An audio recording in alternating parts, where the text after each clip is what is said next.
నేను గుళ్ళ ప్రమాణం చేస్తా, ఏ సంబంధం లేదని ఒప్పుకోవని నేనైతే ఏ కేసు కూడా పెట్టినాగా.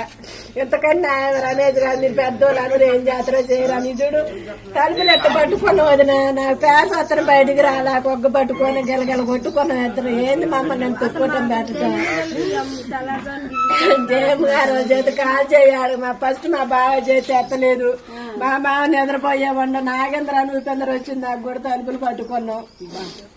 వాళ్ళు అట్లా ఎత్తారు అసలు వచ్చారు కాదు, నేను పోయినా బాధలేదు. బయటకు వెళ్తే మేము అన్యాలకి చదువురా పాపం ఏముంది చెకట్లా ఎంత గూడెం కాదు, ఇది ఒక్కలా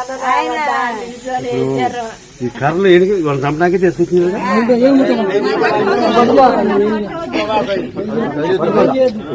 వచ్చి ఏం చెప్తున్నారు గూడెం కాదు, ఎంత అన్యాయం చేస్తాను. మరి వాళ్ళు వచ్చిన వాళ్ళేనా మీరు చెప్తే నేను ఎందుకేనాలి?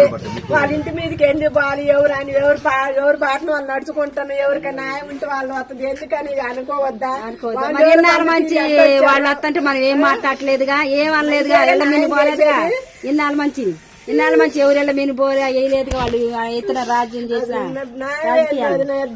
వీళ్ళందరూ లేకూడదా?